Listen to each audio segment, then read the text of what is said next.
Bakey, he's navigator here, so he's borrowing a boat off his nephew, and we need to be keeping out the times for where we've got going on here. So we've got the Group B 9 running order. We'll get back to you with that in a minute.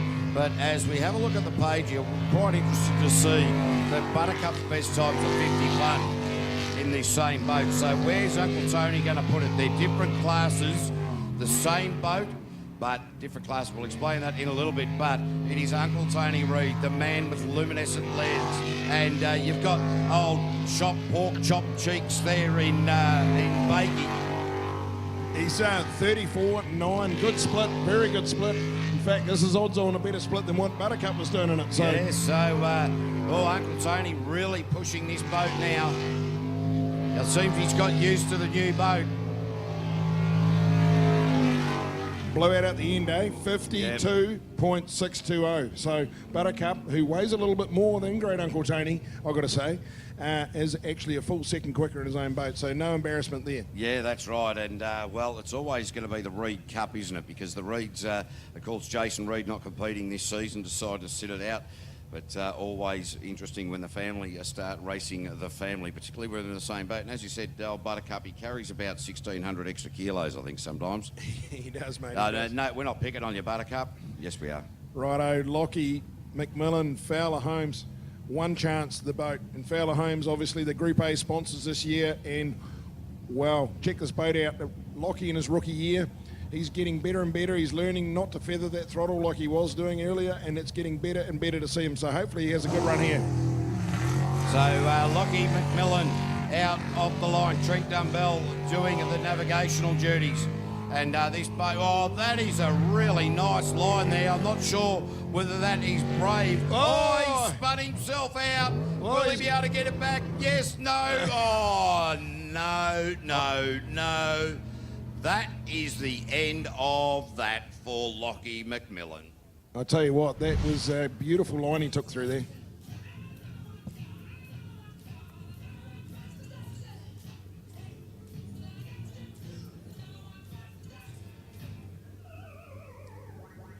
Yeah, that's. I think that the line that Lockie cut straight through the chicane coming towards commentary, I think it sort of, it was a beautiful line, but I wonder if he went, oh my God, you see that? I did that so well, and then he forgot what he was doing over there. He probably thought, let's watch the replay, maybe look at, and it went through that good. Let's have a look at the replay, but he completely messed up the next Altherm turn left. Yeah, that's it. Have a look at the replay. Straight across that aisle, and that is within centimetres, millimetres of turning ugly on the big screen as the safety crew get into rescue position. Yeah, just overcooked it into here, just got too high, was running a little bit wide, I think, or he thought he was running a bit wide, too hard on the wheel.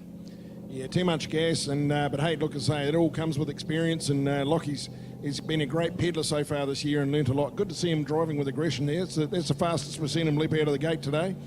And obviously, with that speed, everything becomes to happen a little bit quicker, and it turns to crap a little bit quicker too. Yeah, doesn't it? We'll just take a short break. We will be back in just a minute.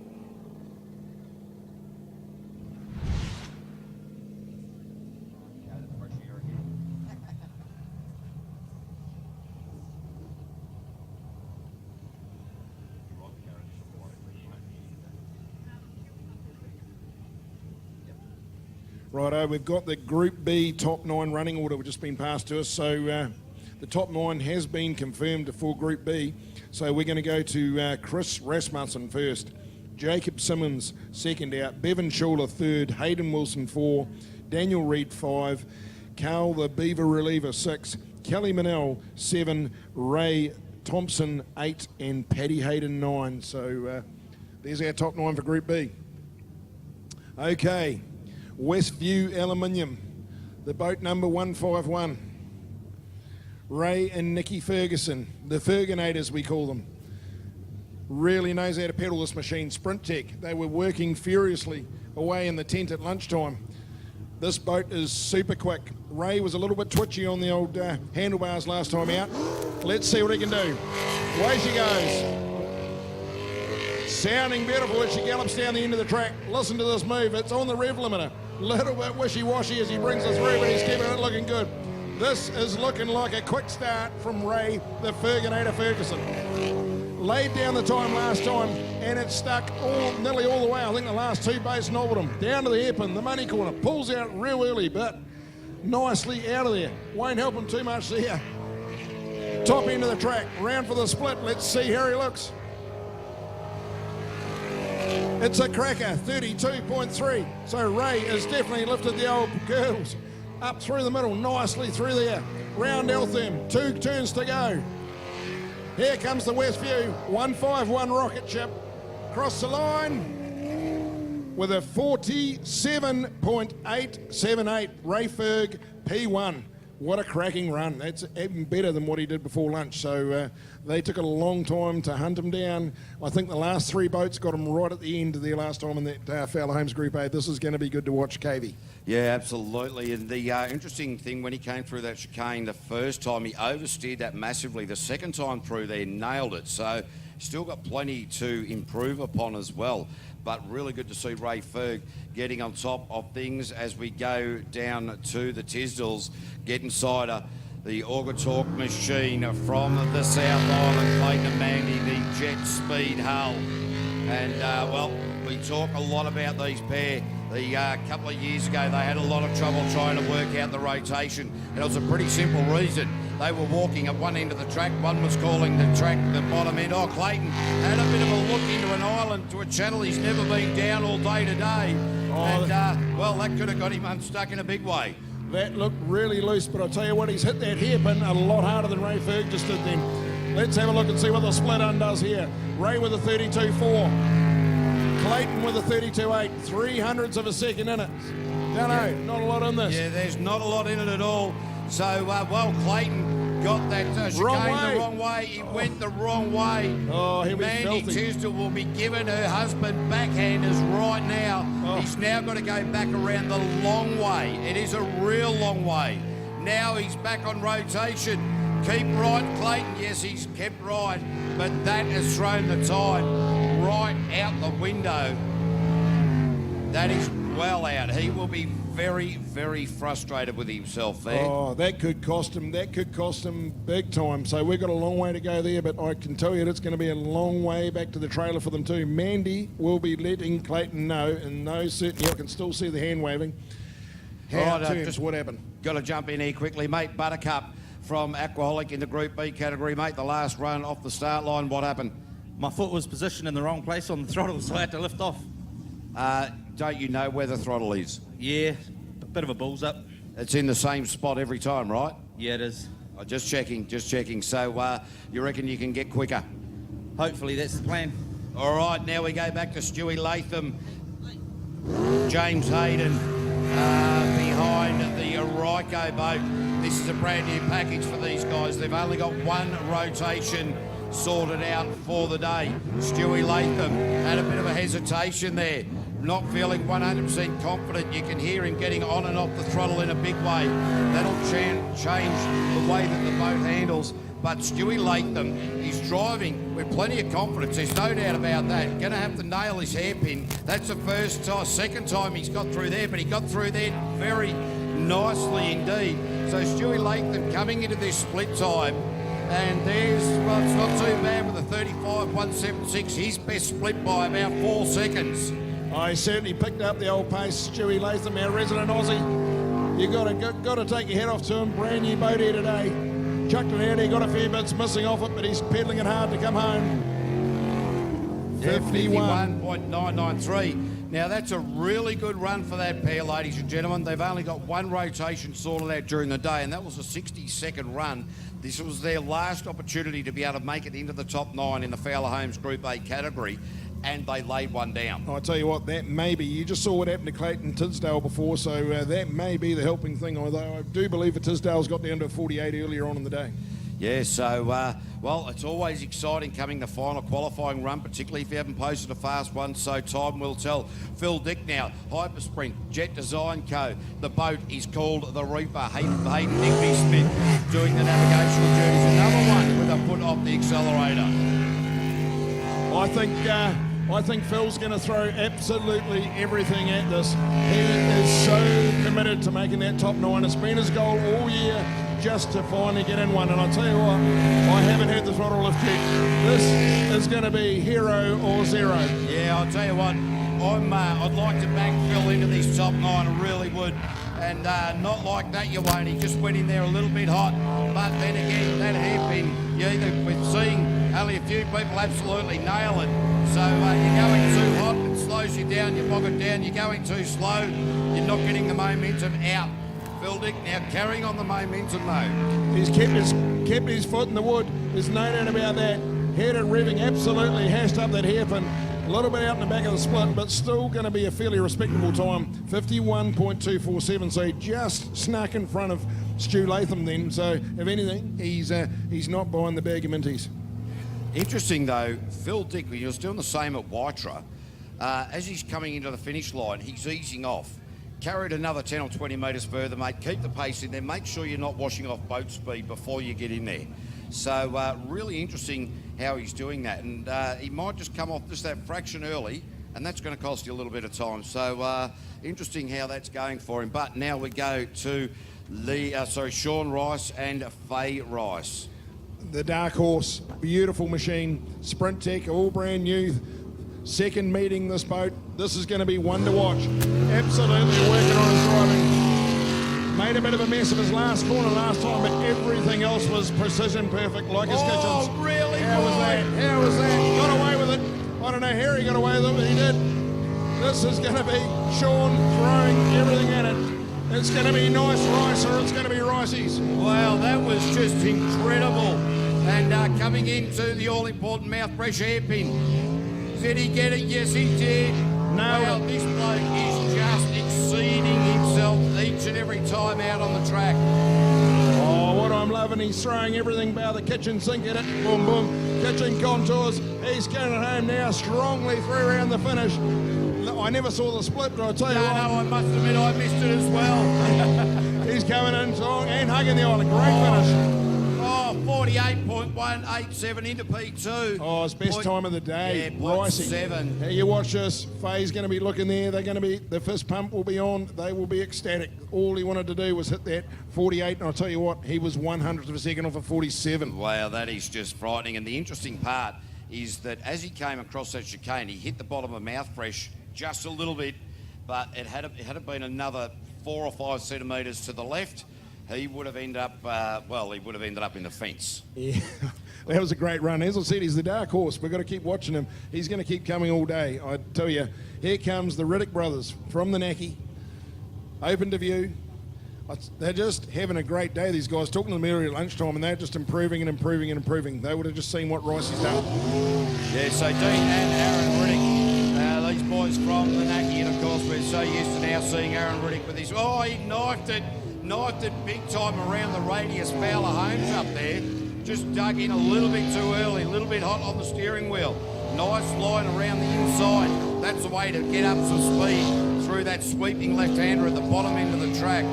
So Dean Riddick now coming into the mouth fresh hairpin, and he's not gone too bad out of there at all. Got out of there nicely. These guys getting better and better every time out there at the moment. So the open to view machine, really tight in there, ran it wide. 33 on the split with 0.48 on top of the 33. So now coming in through the chicane, nice run through there. I'll tell you what, he's getting better as the lap rolls on. He's clipped a few curbs, but he hasn't touched anything here. But this has been good to watch so far. Wow, he broke it. There he goes. It's 49.691. He will be ecstatic. They finally have cracked the 50. They've been struggling away all day to get to 51, so they'll be looking at that going, well, I thought they missed the first 2 corners. They're having a good look at the board. There's a thumbs up, so they're pretty happy with that. Yeah, well done, fantastic Riddick in the end. By the way, hopefully the Frank at Gala Catering's done the lolly scramble. I meant to remind you at 2 o'clock, but the racing's that exciting, I forgot all about that. But in the meantime, you got the $2 hot chips and hot dogs and fairy floss up there as well. So now we are going to see Rapids racing. It is the Joker coming out on board. Last time we saw him out on the track, we saw him on the far side of the track on the grass. They had to get the car out there to drag him out. Lawn mowing out the back. Well, he turned it into a plough out the top there. So what will Andy Ryan do? We know he's been quick right from the outset. Will he be able to maintain that momentum, or will that off in the early part of the day? Although when he went off, he wasn't too far off it.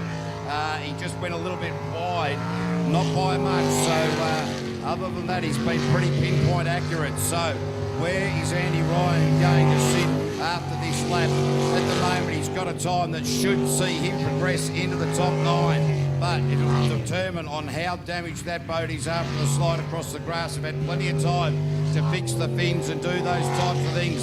So Andy Ryan now coming into the split. The split is pretty good with a 32.411. It's the Battle of Wairarapa. He's trying to hunt down his great mate Ray Ferguson. I'm pretty sure their split was very similar, a 32.4 as well. So who's going to have the skiding? Who's going to be at the top of the peg? One more to go. Oh, there we have it. Andy Ryan, Ray Ferg is still there. Andy Ryan into P3 with a 48.363. Sean Rice still at P2 and Ray Ferg, the skite at the top of Wairarapa Club, but there's still Harry Hot Dog Whelans to come. Who's been driving brilliantly all day. Rick Burke took the qualifying round, best time last qualifying round. So still plenty more action to come from the Group A category. We've also got Carl Brentzel. He's been knocking at the door, needs to sort of get a little bit quicker. Is that the boat trimmed up just a little bit high for mine, but the Maroon 2 machine now coming out onto the track. Hamish Murray doing the navigational duties. These guys from Tapanui, a long drive from the South Island to compete in every round of the Altherm Window Systems New Zealand Jetsprint Championship for 2018. As Carl Brentzel now launching off the line, getting straight into this fast part of the track. Oh, knifed it, that would have unsettled him. Had to oversteer through that chicane. That's not a great way to start it. So easy to do up there, that tight, or that sweeping radius corner, just when you get hard on that steering wheel. Getting in there now, lining it up for the hairpin, and he's, tell you what, he's not too bad in and around that hairpin, is Carl Brentzel. Oh, a little bit of an oversteer at the back straight. Don't know why he threw that left-hander into it. He had the old wobbly on down the back. Oh, and he's out the back there too. So this is a bit of an untidy finish, but he's given it everything he's got in the old stinger. He's wound her up, not lifting. Let's see what he can do. 2 corners to go. Carl's keeping it all the way from the deep south. And a 49.585. So down the list a fair bit there. Carl Brentzel into P4. So the interesting thing, not a big budget team. These guys don't have a lot of money to throw at the engine. And when you're talking about a Group A engine, you're talking, you'll get about 600 horsepower out of them. Then you spend $10,000 and you might get 605 horsepower. Then you spend another $10,000, you get 610 horsepower.